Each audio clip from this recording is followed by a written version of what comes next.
नमस्कार मित्रों, आप सभी का स्वागत है हमारे YouTube चैनल लक्ष्मी जी में।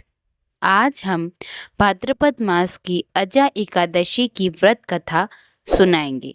आप हमारे चैनल पर नए हैं तो चैनल को सब्सक्राइब कीजिए, वीडियो को लाइक कीजिए।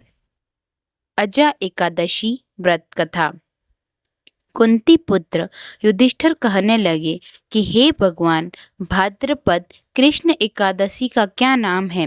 व्रत करने की विधि तथा इसका महात्म्य कृपा करके कहिए। मधुसूदन कहने लगे कि इस एकादशी का नाम अजा है। यह सब प्रकार के समस्त पापों को नाश करने वाली है। जो मनुष्य इस दिन भगवान ऋषिकेश की पूजा करता है, उसको वैकुंठ की प्राप्ति अवश्य होती है। अब आप इसकी कथा सुनिए। प्राचीन काल में हरिश्चंद्र नामक एक चक्रवर्ती राजा राज्य करता था।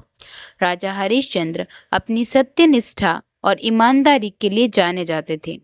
एक बार देवताओं ने इनकी परीक्षा लेने की योजना बनाई।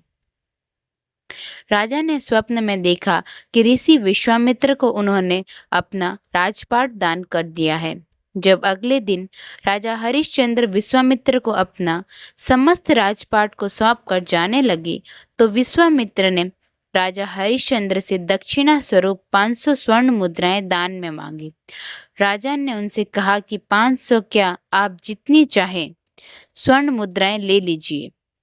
इस पर विश्वामित्र हंसने लगे और राजा को याद दिलाया कि राजपाट के साथ राज्य का कोष भी वे दान कर चुके हैं और दान की हुई वस्तु को दोबारा दान नहीं की जाती। तब राजा ने अपनी पत्नी और पुत्र को बेचकर स्वर्ण मुद्राएं हासिल की, लेकिन वो भी 500 नहीं हो पाई। राजा हरिश्चंद्र ने खुद को भी बेच डाला और सोने की सभी मुद्राएं विश्वामित्र को दान में दे दी। राजा हरिश्चंद्र ने खुद को जहां बेचा था, वह शमशान का चांडाल था। चांडाल ने राजा हरिश्चंद्र को शमशान भूमि में दाह संस्कार के लिए कर वसूली का काम दे दिया। राजा चांडाल का दास बन सत्य को धारण करता हुआ मृतकों का वस्त्र ग्रहण करता रहा, मगर किसी प्रकार से सत्य से विचलित नहीं हुआ। कई बार राजा चिंता के समुद्र में डूबकर अपने मन में विचार करने लगता है कि मैं कहाँ जाऊं, क्या करूं जिससे मेरा उद्धार हो। इस प्रकार राजा को कई वर्ष बीत गए। एक दिन राजा इसी चिंता में बैठा हुआ था कि गौतम ऋषि आ गए। राजा ने उन्हें देखकर प्रणाम किया और अपनी सारी दुख भरी कहानी कह सुनाई।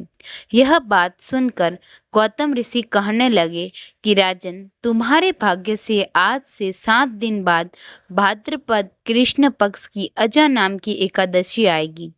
तुम विधि पूर्वक उसका व्रत करो।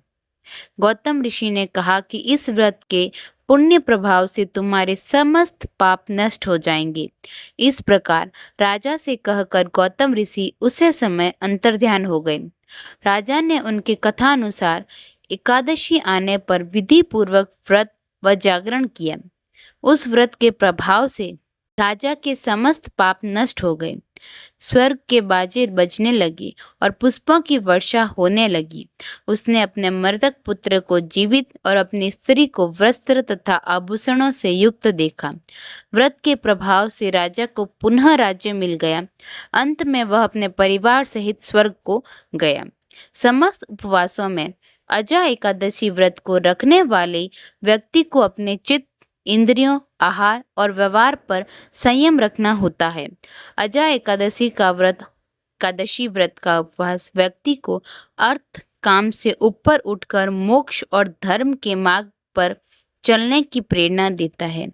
यह व्रत प्राचीन समय से यथावत चला आ रहा है। इस व्रत का आधार पौराणिक, वैज्ञानिक और संतुलित जीवन है।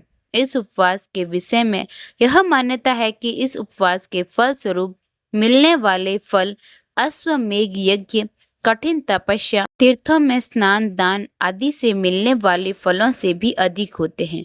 यह उपवास मन निर्मल करता है, हृदय शुद्ध करता है तथा सद्मार्ग की ओर प्रेरित करता है। बोलिए श्री विष्णु भगवान की जय, श्री एकादशी माता की जय। आप हमारे चैनल पर नए हैं तो चैनल को सब्सक्राइब कीजिए, बेल आइकन प्रेस कीजिए। आपको यह जानकारी कैसी लगी कमेंट में ज़रूर बताइए। धन्यवाद।